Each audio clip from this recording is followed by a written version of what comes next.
good to go. All right, it is 6:30 on Monday, August 14th. We will call our committee of the whole meeting for our city commission to order. I'd like to welcome back former city commissioner and our state representative, Carol Glanville, to come up. She's going to share some updates and things going on with the state, and we've got some time on our 6:30 to 7 o'clock hour during the committee of the whole meeting. If there's dialogue, questions, and answers, we've got some time slotted tonight. So welcome back home, and the floor is yours up at the new microphone. Great, I get to be the guinea pig. Is that how that works? Exactly. Do I need to stand? How good is it? Really, like this? Very close, yes. Is there a volume bit on that or no? Do we know? Can I just hold it? Sure, Yeah, yes. absolutely, I like that. Thank you. No. That's okay. So yeah, thank you. Thanks for having me. And I'm really excited to see so many people at a city commission meeting. I mean, and it's raining. So I got to think, there might even be more. I know they're all here for me. No. No, but seriously, thank you so much for having me back. I know it's kind of my first visit since I've taken office, so I'm really excited to be able to give you all a legislative update today and kind of touch base on some things that are important, I know, to the city of Walker and what we can do at the state to help you all do your work. So in no particular order, I was trying to kind of go through and just pick some highlights. So first off, just to give you a little highlight of my role in the State House, I am proud to be, I was named as an associate speaker pro tem. And so what that means is sometimes I get to stand in front of the room and hold the gavel and run the whole show. So that's pretty exciting. I'm also chair of higher ed, which is a committee that has not been in existence on the House side for about 15 years. And that committee, under my charge, the goal is really, in my mind, we're looking at how we bridge that gap between secondary and post-secondary. It doesn't necessarily mean higher ed. It can be a certificate program, it can be apprenticeships, it can be 2-year, 4-year, whatever that looks like.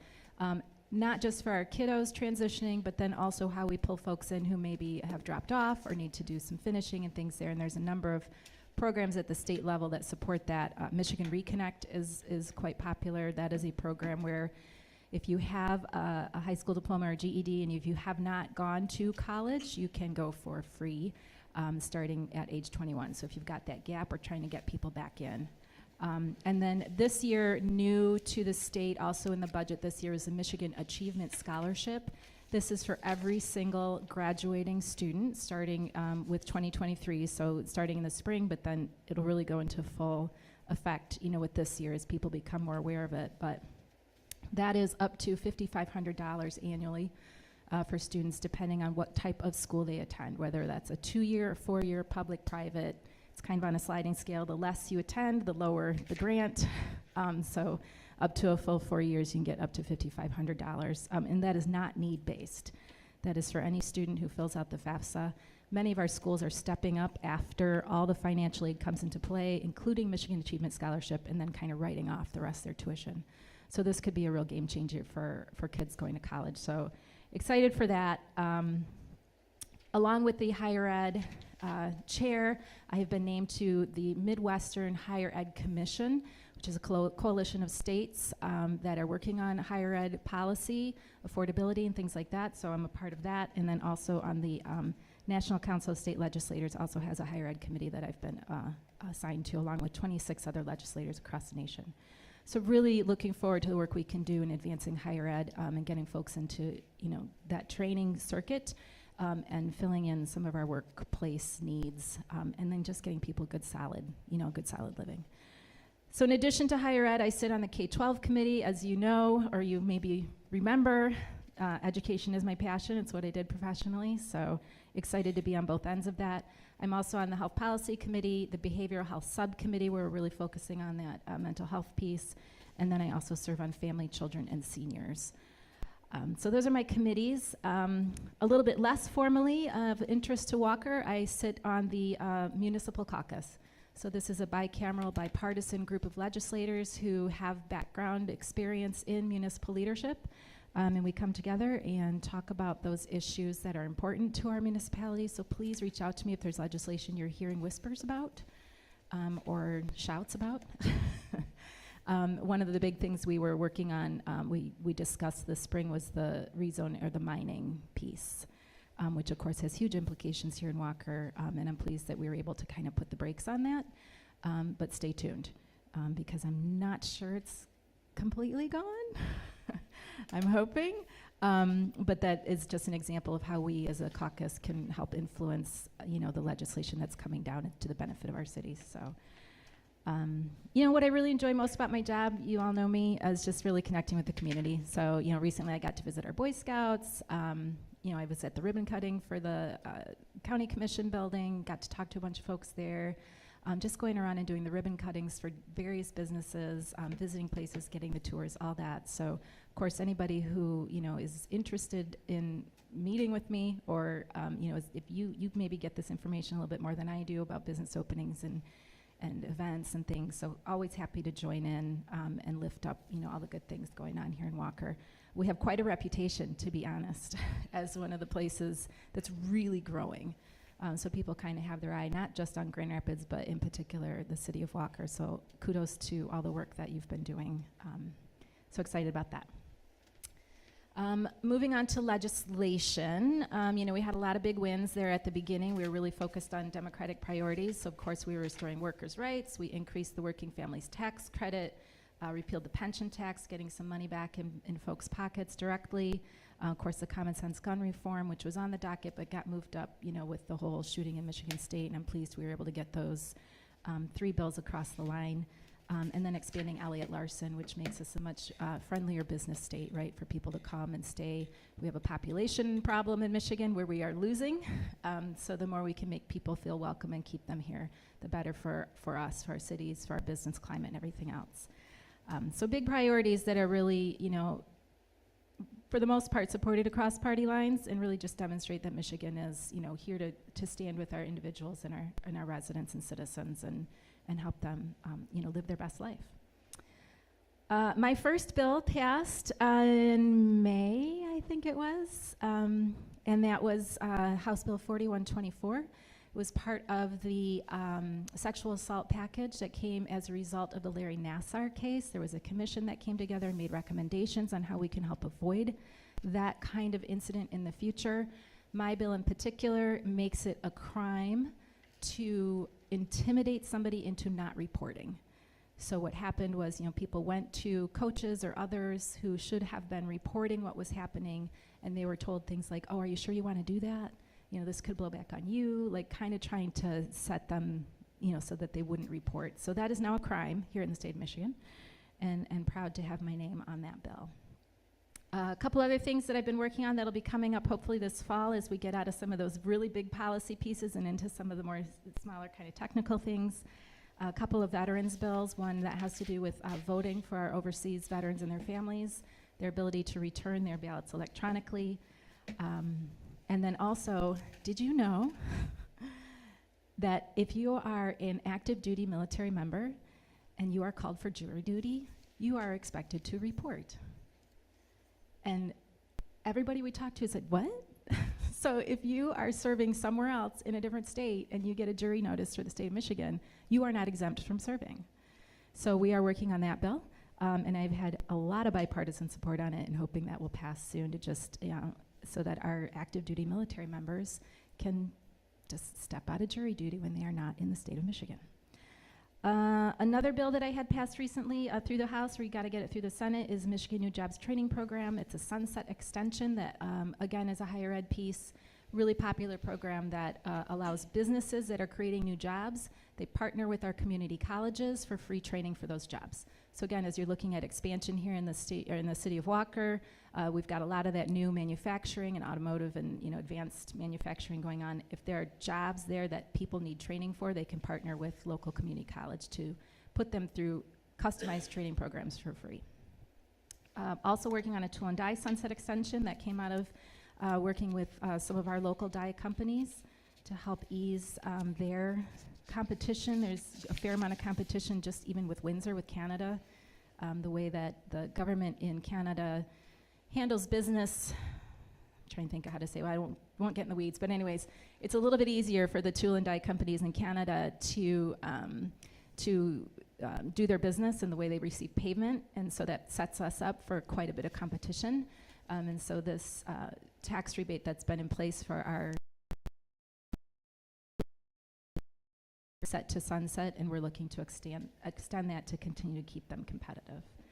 I have a bill in the school safety package that we're hopefully going to be moving on this fall. It has to do with uniform training across schools, so that when our first responders go into a school for potentially an active shooter incident, no matter what school district they're in or what building they're in, everybody has had the same training. It will come down from the MSP, and there will be common language, common protocol, all those sorts of things. So as families move, teachers move, or if we have multiple agencies responding, everybody knows what the protocols are, which right now it's just every district is different.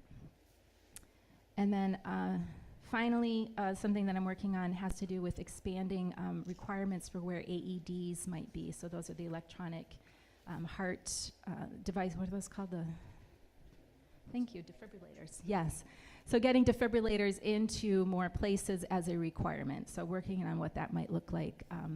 We have some residents, again, and this is what I love in my job is honestly, to the folks in the audience, call up my office.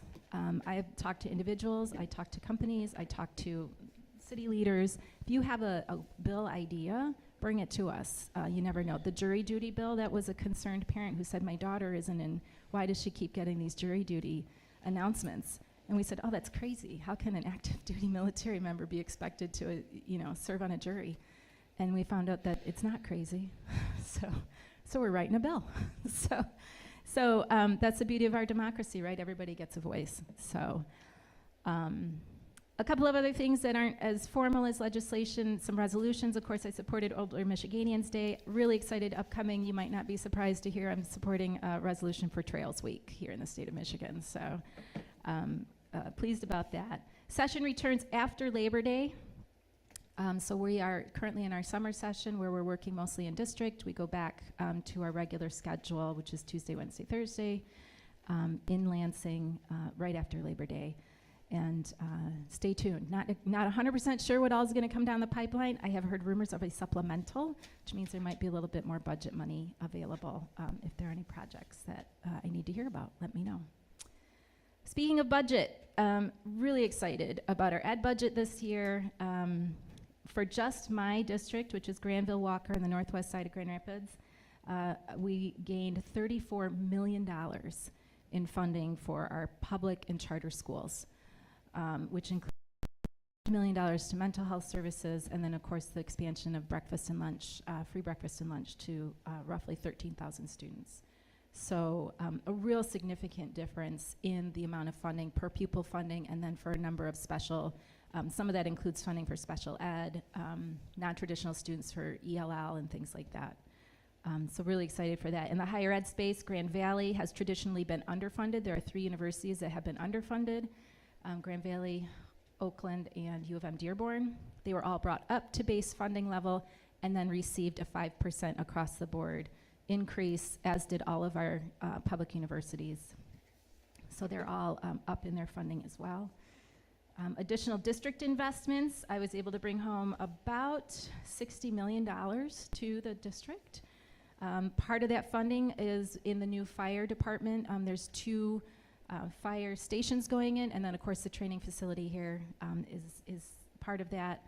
We had money for Blandford Nature Center, Van Andel Institute, the Children's Museum. The zoo is getting $14 million, which is the zoo, as you probably are aware, it's a huge economic impact on our area.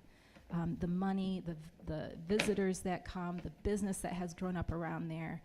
We can't say enough about the zoo and what a prize it is to have such an amazing urban zoo that really fits into the community. It's rare and special, so pleased to be supporting their work. Valley Field, if you're familiar with the West Side, you probably played baseball there. Anybody? Baseball at Valley Field? Yeah? So we're helping them with their restoration. We're able to get them about $1 million and then some funding for the public museum as well.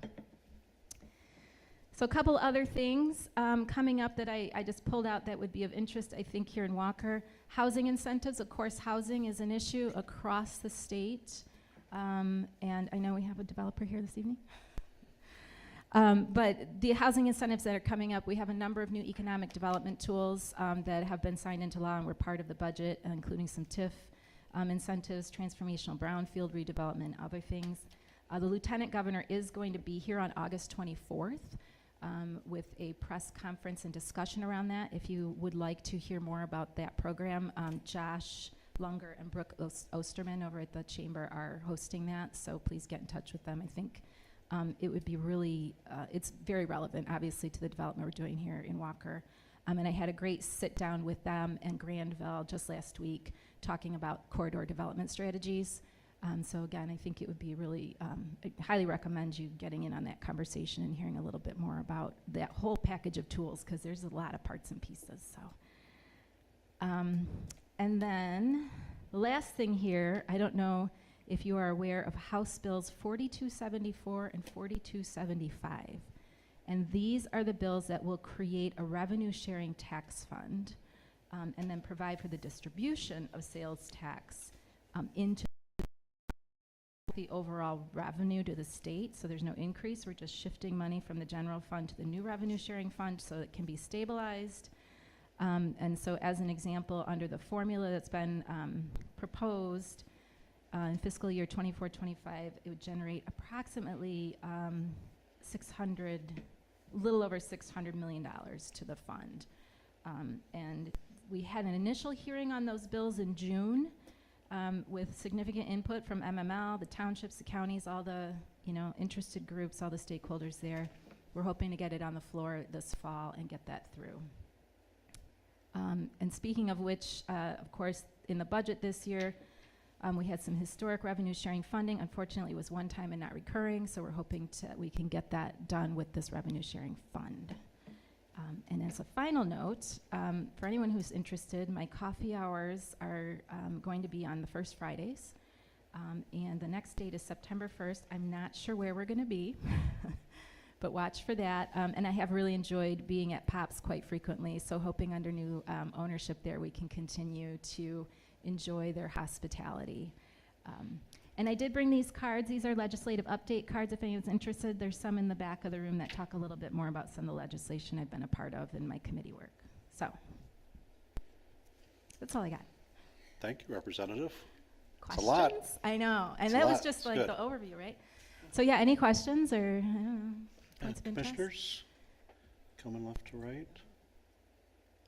City managers, coming around. Huh? Sure. Oh gosh, she's gonna like stump me, aren't you? No.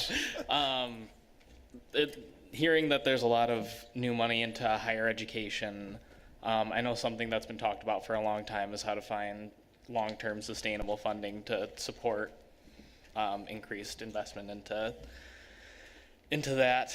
I'm wondering if there have been any renewed conversations under the new leadership regarding that piece of the puzzle, right? Because a lot of that new funding, I'm guessing, is general fund. There's a lot of conversations about how much school aid fund should be dedicated there. So I'm just curious if there have been any of those conversations yet.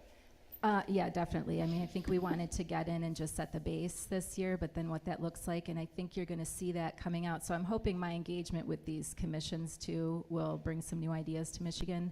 We have a little bit of a special case in the way our universities are operated. They are not they are independent. So like we can write policy for our K-12 schools. We can't necessarily do that for our higher ed. We have to sort of tie it to budget incentives if we want our higher ed programs to be doing something. So a little bit different how we can approach that. And the other piece of that is with the new department that you may have heard some buzz around, MyLeap. That is a department that's going to come alongside. So MDE really governs K-12. And they do a little bit in the early education space and a little bit maybe in like kind of launching into higher ed post-secondary. But those are two sort of gaps where we want to have more of a continuum. So I would expect as we get through that, there will be some recommendations, and also the Growing Michigan Together has a specific higher ed component. A lot of attention there because we're really looking at recruitment and retention, again, around the population in Michigan. We have an aging population.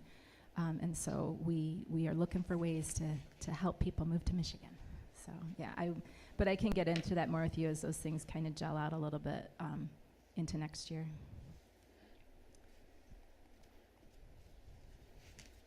Anything further? Good here. On 42, 74, and 75, what traction are those gaining? What's the impact to somebody like Walker? And I realize it's probably fluid right now. Are they in committee yet? They are through committee, and we're hoping to get them on the floor this fall. Okay. So, yep, I talked to the chair of the committee just the other day. Okay. So, yep, we're hoping to get those through. And that's actually John Fitzgerald, who used to be on the city commission over in Wyoming, so he has a particular interest in this sort of thing. So, Awesome. so yeah, hopeful that will get on our agenda and get through. Okay, fantastic. Well, if there's no other questions, thank you very, very much for coming back in. Welcome back home. Yeah, thank you. Well, and thanks for the time. And like I said, I gave you all my card with my cell phone, and most of you have it already, but please don't hesitate to reach out. Like I said, we have a very open and welcoming office. Happy to entertain questions and ideas and meetings and things. So if you're in Lansing, look us up. And if you're not, look us up anyway. Awesome. Oh, and for the rest of you, if you do grab one of these cards on the way out, it has all the contact information for my office. So any way we can support. Awesome. All right, thanks Good. so much. Thank you, Representative. Appreciate it. All right, interest of time. Carter, I'm not going to cram you in a presentation, so we'll give you a little bit of breathing room for a second. So let's get commissioner and manager comments out of the way. We'll start to our left, our city manager. Oh, let's see. No big comments other than just give you an update that the seniors are working away at Station 3 upstairs on their remodeling, so they hope to be done in early September with probably a ribbon cutting in October sometime. More to follow on when that's happening, but things are moving along there. Awesome. Thank you. This is city manager. The big item you may be interested in is we've targeted the second planning commission meeting in December for the first public hearing for our zoning ordinance rewrite. It's probably going to go longer than that, but we tried to set an end date to get that to planning commission for the first route. So if you're on the committee or if you're interested in being part of the committee, the review committee, let me know. We're going to try and put the pieces together. We have Tom's on that. We have a kind of a rough draft, and what we're going to do is poll the City Commission, Planning Commission, and Zoning Board of Appeals and ask for what are your key issues that you want to discuss. What are your hot button items when it comes to planning and zoning? So expect that coming down from Paula, just to help frame up eventual presentations to you folks, because obviously a zoning ordinance is a lot of pages, and we'll cover all the proposed changes, but we want to definitely focus on what your key issues are. So look for that coming up here soon, and Planning Commission in December. Thank you. Thank you. Commissioner Burke. Thanks to Rep. Glanville for coming. We really appreciate it. You both said something related that interests me in the corridor redevelopment and the zoning. I think since our last meeting, the City of Holland came, right? Isn't that after? Yes. It was that? So it was a great visit having them come here and look around and show them around our city, and our visit to them was just as good. But one of the things the deputy city manager talked about was, and I can't remember the acronym now, but it's similar to the precise plat we did up in the north, where you can kind of form up your ordinance so that it kind of drives how you're going to develop a particular corridor. And more thinking on that is something I'm quite interested in, obviously, for the Standale and for the Alpine area. So I think there's good work to do there, and I have talked with Josh about this.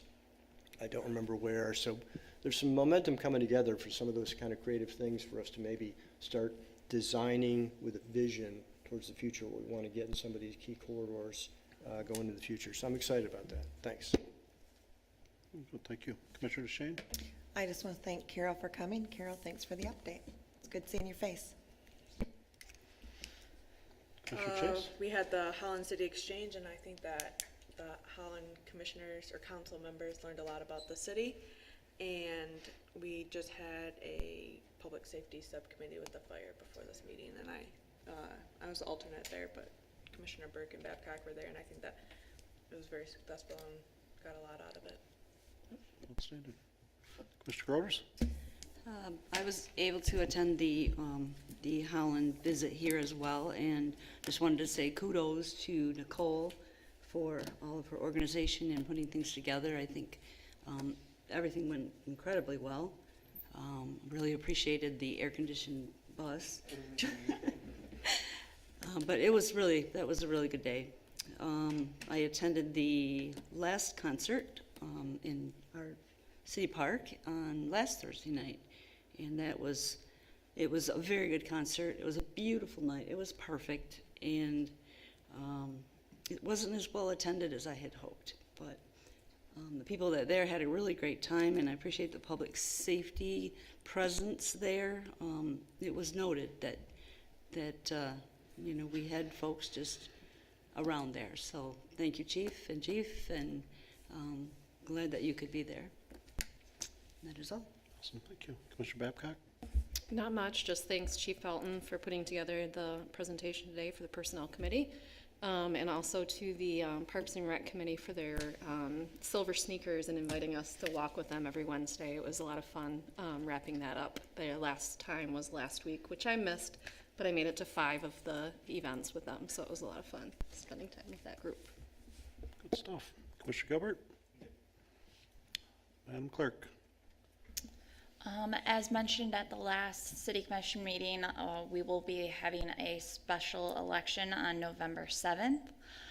Tomorrow, our Election Commission will be meeting to discuss possibly consolidating some of our precincts.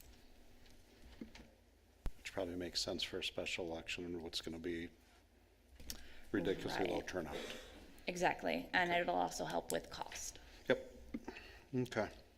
All right, I'll bring us in the home stretch here. I'll try not to regurgitate too much of what's already been shared.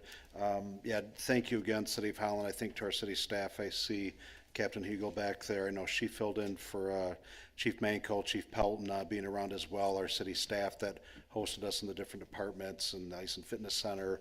And I think even our host, that Meyer, the Boy Scouts, just there's so many state police, just so many cool things that we're able to share with our guests in here and show off the pride that we have as a city. Secondly, National Night Out. Thank you, Consumers Energy. We started the day out, and I should thank our communications manager who joined, I think that was at 5:45 in the morning on site at Fions Ostra, who also want to thank, who was a gracious host again this year. And then we ended the night at Lincoln Lawns. I was made aware there's other neighborhoods doing things, but they didn't request police or fire presence that night. We want to continue to encourage their involvement and reach out if they'd like to have that presence there.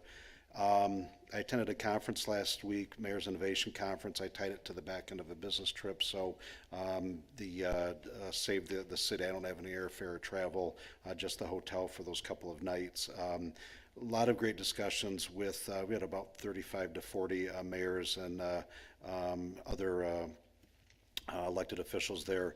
We talked about financial transparency and community trust, housing quality and strategies, electric city EV implementation, and then the city's role in the job market.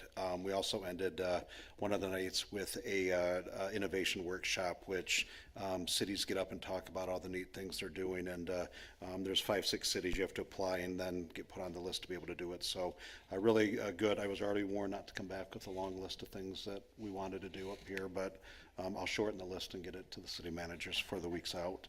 And then lastly, coming in 7 o'clock hour, quick pickleball update.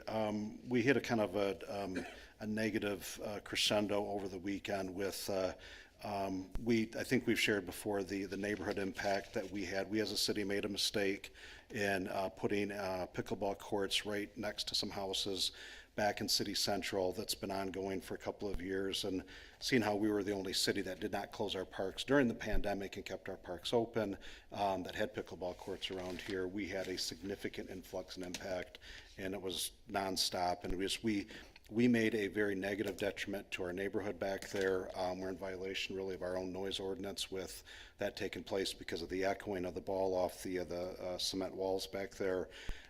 So there have been signs posted at different times, the striping removed from the pickleball courts as we were looking at options. Staff was in looking at what makes the next sense. The good news I'll come to in a second, but the not so good news was despite additional signs being put up last week, very big yellow, maybe you want to call obnoxious yellow sign, they're big signs, you can't miss them, that said pickleball not permitted on this court, and the nets were removed. There was still people out there even last night. I actually got a call from the neighbors again, kind of getting tiresome because I think that was 4 or 5 times this past week. And I happened to have just got home and I stopped out there. Ironically, they were their own neighbors in the neighborhood and they just didn't care. When I asked the couple, who I don't think I have in the audience tonight, but when I asked, did you not notice the signs, I got the look, and I find it somewhat disrespectful to those neighbors there because everybody knows there's an impact in that neighborhood. So hence there was a social media post put out today and some additional measures taken so that people who can't follow the rules, unfortunately, they've ruined it for some others. And I know there's an issue too with Google. If you Google pickleball courts in the area, that court keeps coming up. So I think we're working with IT on getting that adjusted. But the good news, to end on the high note, we do have plans that the staff is finalizing on a spot. I think don't want to make that public announcement quite yet, but there is a spot where we're going to have six new pickleball courts. They will be done by springtime, let's say. So we've got a solution to a problem. It's a great opportunity. People get the exercise and stuff, but if there's anybody here to speak during public comment about that, I've just got to say the burden we put on some neighborhoods back there as a city was inexcusable. We messed up and we made a mistake. It happened. I was a commissioner, but I'll own it as a mayor. We had a problem and we had to fix it. And unfortunately, not everybody's going to be happy with it. But because people could not follow the rules and work with us, we do have additional spots to play in the city, but people chose not to do that. And when I find people last night in the old neighborhood playing out there, and I know I'm going to take some heat for it, for jumping in on it, but neighbors are calling. Our job is to represent our neighbors, our constituents that voted for us. That's what we did to take care of those specific neighbors who were, we put in a bad spot. So, not the best fix, but it's a short-term fix, and then we got a long-term solution. So, that being said, we will call our 7 o'clock meeting to order. It is 7:02. I'd like to invite Commissioner Babcock to deliver the invocation and lead us in Pledge of Allegiance, please. Well, let us pray. Lord, we come to you today to seek your guidance on all decisions we make, that they may be made with purpose and in the best interests of the community as a whole. We seek your blessings for safety, security, and good health over the community members, businesses, and visitors within Walker. We ask that you equip all schools, teachers, and students with any needs for the upcoming school year as they prepare for the first day back. Please bless our city staff, first responders, and everyone else who works tirelessly to take care of the city of Walker. Lord, we come to you with all these things in your name. Amen. I'd like to invite everybody to stand and join us for the Pledge of Allegiance.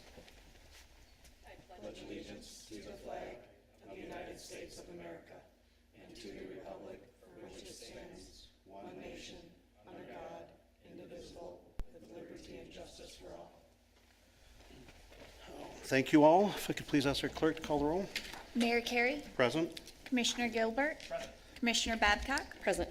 Commissioner Groders, Present? Commissioner Chase, Commissioner DeShane, Present. Commissioner Burke. Present. All right, we got the band all together tonight. Awesome. First on the list is I would ask for approval if there's no discussion on the July 24th, 2023 City Commission meeting minutes. Motion to approve the minutes. Support. Commissioner Burke, Commissioner DeShane, is there any other discussion? All those in favor, please say aye. Aye. Those opposed? We are good. And then we're going to call a little bit of an audible here. Out of respect to Representative Granville, we have moved our sidewalk inspection report up to the 7 o'clock meeting. It's probably as good a time as any. Travis, if you'd like to give us the background, make the introductions. Good evening. So we're going to be talking about, can you hear me? Or do we have to hold this? I think Carter might have to hold this. I think probably if you lean it at more of an angle. Down? No, actually, down a little bit. Right there should be good. We'll just try this. Okay. So the gentleman you see off to the side pulling up his presentation is Carter Fettig. He's our engineering department summer intern. And he's been with us for a short 12 weeks. And when we hired Carter 12 weeks ago, I said these 12 weeks are going to fly by. When there's, he's helped our engineering department quite a bit. His primary duty was to see this biennial sidewalk inspection process, to oversee it. It's a painful process. I've had to do it twice in my career, but it's a worthy process. So we're a pretty proactive city where we go out every other year and lay eyes on all of the sidewalk and do a proactive inspection, identify areas that need repair, and then work with the DPW to get them scheduled for repair. So it's a lot of time and energy, but it's a chance that Carter had to see a project from the very beginning to the very end. So he's wrapping this up tonight, and I don't want to steal too much more of his thunder. I do want to highlight that Carter, I believe, is our first intern ever from Walker. He was raised here since you were three or four. So it's been a joy to have him in our department, and I'm going to turn the stage over to you, Carter, now. Okay.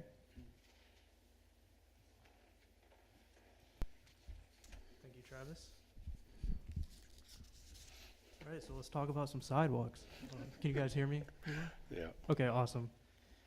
So, yeah, this summer I was the engineering department intern, and I might just hold this, sorry. So my big task this summer, as you know, was to inspect the city sidewalks. So I'm a student at Eastern Michigan University, so this kind of was a good experience for me to kind of see what happens in like city government and the kind of engineering aspect of all that. So yeah, as Travis was saying, I grew up in Walker, so it was kind of interesting to see kind of what goes on in the government around here and just see that through an engineering lens. So what is the city sidewalk inspection? So basically every 2 years we go out and just look around the city sidewalks and kind of record any potential safety risks or vegetation overgrowth that might pose harm to any pedestrians walking on the paths. Yeah. There it goes. So the overall process involves kind of driving around the city and walking in different parts of in different neighborhoods and inspecting all the sidewalks. And then recording the points on our mapping software, which is ArcGIS field maps. And then this is stored and later analyzed. And then on the screen here is kind of the process here. So I'll kind of walk you through that a little bit. So in the top left corner of the screen is a kind of a screenshot of like the department's iPad using the ArcGIS field maps. So on the left side there, that panel allows us to input data, priority levels of like how urgent it is to get it fixed. And I'll talk about that later in a few of my later slides because I have some pictures to help with like visualizing it. So we're notes to help the Department of Public Works when they go out to fix them eventually. In the bottom left is a screenshot of the ArcGIS Online program that we use, and this allows us to kind of see everything that we uploaded from the iPad and all the data and the photos and everything. And then on the map there's every point marked while out in the field. So we take the data off of ArcGIS Online. We put it into an Excel document that's in the middle there. And then we list all the pages for our final product, which is the map book there. The Excel sheet also lists the priority numbers and then addresses where the point is closest to help aid in returning to them in the future. So on the right is the map book, and we delivered that to the Department of Public Works. Kind of easy layout and readability for them to easily just go back and see what needs to be fixed. It gives you a point on a map. It gives you the photo that I took while I was out there of the finding, and then it also gives the notes and the priority level on there as well. So yeah. So now I'll get into kind of what the priority levels for a priority 1, it is stated that like a sidewalk with a vertical rise of 2 inches or greater, or any sudden change in the characteristics of the sidewalk. So the recommended action is to repair it within 30 days, obviously with weather permitting. So this photo here is an example of a 2-inch rise. The slab is kind of dipping in, creating a potential tripping hazard. And then the overall total that we found for this in 2023 was 54 of the priority ones. So, and then here's a few more examples of the priority 1. On the left is kind of the sidewalk dipping into the catch basin there, causing it to crack, and kind of there's a little ledge if you look kind of towards the left of the catch basin where there's a potential tripping hazard. The middle photo is a picture of, on the left there's a tree kind of lifting the slab up, and in this case it looks to be causing it to crack, and that was about a 2-inch rise where the crack is. And then the photo on the right here is quite a severe example of a priority 1 vegetation overgrowth, kind of as if you're walking into a jungle there. So this one I just highlighted because it definitely could use some repair or maintenance. And now priority 2, that's the second listing, and this one states a sidewalk with a vertical rise of 3/4 to 2 inches, or any other moderate change in the characteristics of the sidewalk. So the recommended action here is to repair it within 6 months. And the total number of priority 2 findings was 156. So this is kind of the bulk of what we were seeing out there. And this is just a photo of another rise that fits the priority 2 category. And then here's a couple of examples of priority 2s as well. This is a priority. The first one on the left is just a crack in the slab. It measured about a little less than 2 inches, and kind of I could see probably getting worse, so I marked it as a priority 2.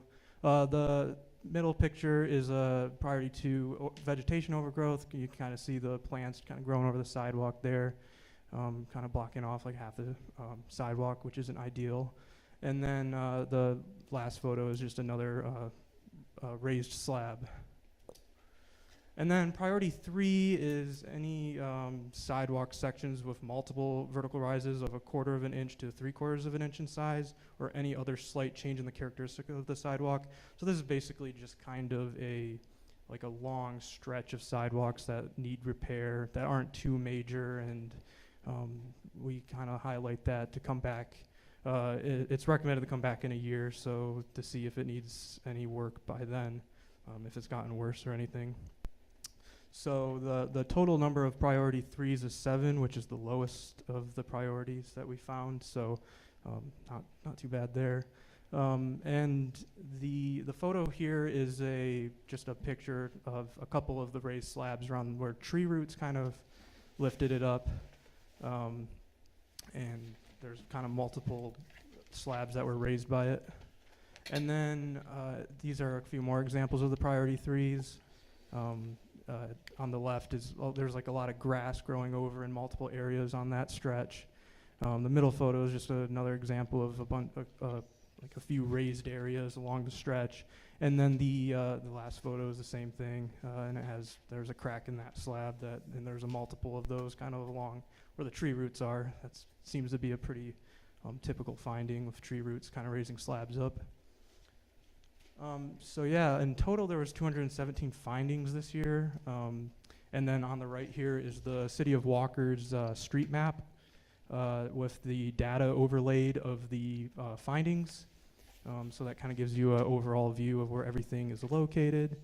And they tend to be kind of located in neighborhoods, and a lot of the older neighborhoods in Walker, and where there's sidewalks, obviously. So yeah, I think that sums everything up. I don't know if you guys have any questions for me, or I'll open the floor for that. Commissioners, right to left here. Just curious, do you know how this compares to the last time around, the finding total? I I think it's more. I remember it being in like the 190s last time I checked in the other one. I think that's accurate. I don't remember totally, but. Jessica, I've seen like 10 of these. So they range anywhere from about 150 to, I mean, I think we were pushing 400. So, yeah, it's pretty normal. Yeah, yep. Commissioners? I don't remember the 400, but I do remember something that was higher than 156. So did you, Carter, did you trip on any of these while you were walking? Yeah, well, embarrassingly, I probably did, honestly, but yeah, no, I don't think I really. And tripped what too street bad. was that heavy vegetation on? I believe that I can't remember exactly the street, but it was up in the Chesterfield Heights neighborhood. So yeah. Just curious. Yep. Thank you for Mhm. your time. Commissioners, city managers, anything? Either one of the two of you? Job well done. It's labor of love, to say the least, and Yeah. it's kind of preparing you for that world if you do enter into that. So thank you for doing it. Yeah. We're always grateful because it helps us establish priorities, you know, kind of the why you're doing it. Okay, why are they making me out to do it? Not just to get you out of the office, but it helps us establish the priorities when it comes to the investments we have to make into the neighborhood. So thank you very much for all the hard work. Yeah. Thank you for giving me the opportunity to speak here. Awesome. Thanks, Gar. Thanks. All right, next on the list is public comment on agenda items. Public comment on agenda items only. Is there anybody in the public wishing to speak on agenda items? Good to go? All right. By the way, is that mom and dad in the back row? All right, congratulations, he did well. And I never once asked him to get me a coffee, just for the record, not one time, so. All right, good deal. Next on the list is consent agenda is, we have 4 items. I'll read them off real quick. Expenditures in the amount of $3.139701 million. Item B is Adventure Credit Union License Agreement, which I'll actually ask our city manager to give a quick background on. The third is First Amendment to the Financing Agreement for Water Main and Bristol Avenue. And the fourth is a traffic control order for Cambridge Grove, which has also some other items intertwined in there. So, Mr. City Manager? I will pass it over to Scott, who's here tonight to talk about really item B and C, the license agreement and the other agreement with Grand Rapids. So pretty straightforward. Very straightforward. Practice at this too. What you've got in front of you is a proposed license agreement. We see those often when a developer or a property owner wants to put a structure in the right-of-way, and it allows us to make sure that there's insurance and some proper engineering that goes into that. In this case, there's an existing retaining wall at the corner of Alpine and Hartley where there's an old bank. What the applicant is proposing to do is to modify that retaining wall, and they had been given site plan approval on June 21st by the Planning Commission, and during that discussion we had quite a talk about the retaining wall and site distance to the north. So if you're on Hartley looking to the right, looking north, it was very difficult to see before. There was a wall, plus there was a lot of vegetation, and so the Planning Commission made that a condition of approval, that the site distance would be improved and that a license agreement would be secured. So here we are, and as part of this package there are some calculations for the site distance, and we are comfortable that that has been improved significantly, and overall we would support the City Commission looking at this and granting this, knowing that it's a pretty significant improvement as well as redevelopment in a spot that we desperately need it. So that's really the summary. There are quite a few folks here, I think, that are here to answer questions. We've got the engineering firm, the architect, and I think some folks from the credit union as well. We don't have to have everybody up here if this is an easy item, but if you have questions, they're here. All right, commissioners, I'm going to come left to right. Commissioner Burke, questions? Just looking forward to seeing that site get developed. I don't have any problem with it. I agree. All right, Commissioner Chase, coming around. I think we are good, so I'll entertain a motion for approval and support on the consent agenda items, the 4 items we just discussed. Well, do you want, there's that other one on Bristol too, while Scott's here on item C. Oh, I'm sorry, I thought you just caught me zoned out. We have in front of you a proposed amendment to the existing finance agreement that was approved on December 12th, 2022. You might remember that with a lot of our projects, we'll have a finance agreement to take care of some of the, this is slipping and falling, I think, here. some of the system costs, the water and sewer system costs. And in this case, we have one to cover the cost of some of the water main work that's going to take place there. But throughout the design, there were some difficulties that we experienced working around an existing transmission main there. So that's one of the larger water mains that doesn't really provide services to people, but it moves a lot of water around town to get to and from tanks and to get to the systems that do provide water service points. And in order to work around that, the piles that are going to be used around the bridge abutments have to be changed. And it's a dramatic increase in cost. And when we got together with Grand Rapids, we said, hey, we're really hurting with some of these projects this year because the costs are going up so high. And they agreed that they would help out with additional system funding to cover the change in the piles that we have to put in. So what's going in are called micro piles. They're pretty different from your standard H or I-shaped piles that get pounded into the ground. These micro piles go in a very delicate manner. You've got an auger that digs down, and then they're filled with reinforcing and grout and concrete, so it really doesn't vibrate and doesn't have the same impact on the adjacent utilities. And so that's why those are being put in to help protect that transmission main that's existing. So, but it does amount to about $315,000. So this proposed amendment would add $315,000 in water system funds. Okay, questions for Scott, anyone? All right, so now we're Okay, good. thank you. Cool, thank you. Now we have all 4 items. The other one's a stop sign in Cambridge Grove. Yeah, so exactly. Pretty straightforward. Yeah, kind of ties on everything else. Anything else, commissioners? See now, entertain a motion for approval and support, please. I'll make a motion.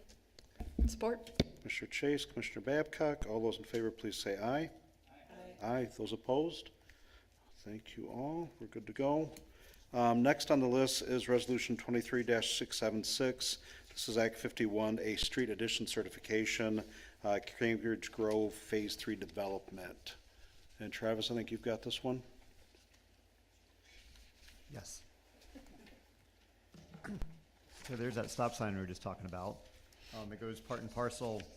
So if you're in the, looks like the commission packet got things a little out of order. Page 53 is my cover memo, and then 51 and 52 are the resolution, 54 and 55 are the maps that go with the resolution, and 50 is the TCO. So anyways, I can go over that a little bit further if you have any questions. But Cambridge Grove Phase 3, new residential development extension by Ken Verwert, who's in the audience here. It adds an extension of Stratford Lane and the beginning of a new road called Blaketon Drive. I believe, Ken, is it about 25 units? About 25 housing units that'll be out there. Ken did a good job on this project. So the water main's been installed, the sanitary sewer's been installed, the storm sewer, the road's been paved, we've inspected it, it's passed all of our inspections. It was a pretty smooth project. So we're at the point now where we want to accept these streets into the public system. So the resolution that we'll be passing will officially accept them into the public system, and it will add it to our Act 51 road funding. It'll increase our local mileage. And then part of that process is looking at the new roads and figuring out are there any traffic controllers that need to go along with it. And there's just a single stop sign for northbound Blaketon Drive there. So that is what is before us tonight. Are there any questions? Commissioners, come on left. See none, if there is no further discussion, I'll entertain a motion for approval and support for Resolution 23-676. So moved. Support. Commissioner Groders, seconded by Commissioner Burke. Any other discussion? All those in favor, please say aye. Aye. Those opposed? Right. Resolution 23-676 is passed. Next on the list, thanks, Travis. I'll cover the next 2 items. They're intertwined. We really struggled with some of the committees, and we just ironically just had a discussion with about, employment retention impacting the public and private sector.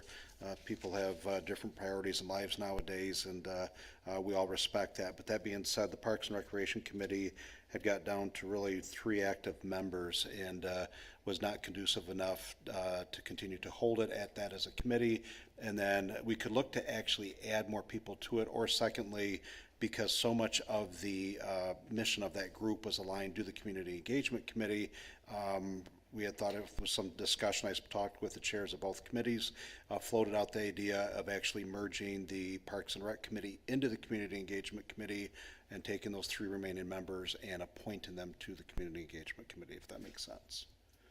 So, definition of insanity is keep doing the same thing, expect different results, and we didn't have enough bodies for Parks and Rec. They fulfilled a great mission getting the Parks Master Plan done, and that core group of that committee, as Frank had led, and Commissioner Babcock, her involvement as well as the work was done, the heavy lifting. So this ends up, if we take a significant priority around parks or recreation that we want to have an advisory committee to vet out for us and give us some background, we can have that Community Engagement Committee establish a subcommittee.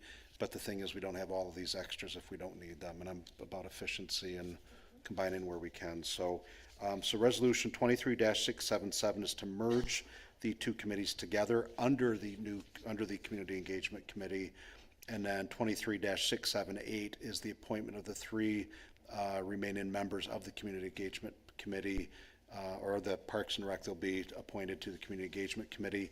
The only question, if the clerk could check on a clarification, the wording in this, and I just was looking at this yesterday and meant to reach out, was it says for 3-year terms. They should be the remainder of the terms that they have now, just so that we're not starting a new 3-year term in the middle of the year. Correct. Okay, cool, thank you. All right, so if that's, as long as that's clarified, we're good to go. So Resolution 23-677 is to merge the Parks and Rec Committee into the Community Engagement Committee. If there's no further discussion, I'll entertain a motion for approval and support. I got one question. Yes. Commissioner Babcock, you got any issues with this, or Frank, you got any issues? I personally don't. I served on the Community Engagement Committee as the commissioner, and a lot of the things that we talked about in Parks and Rec did overlap, and it kind of felt like we were running into each other on a lot of things. So I support this 100%. Good question. Motion to approve Resolution 23-677. I'll support. We have a motion from Commissioner Burke, support from Commissioner DeShane. Any other discussion? All those in favor, please say aye.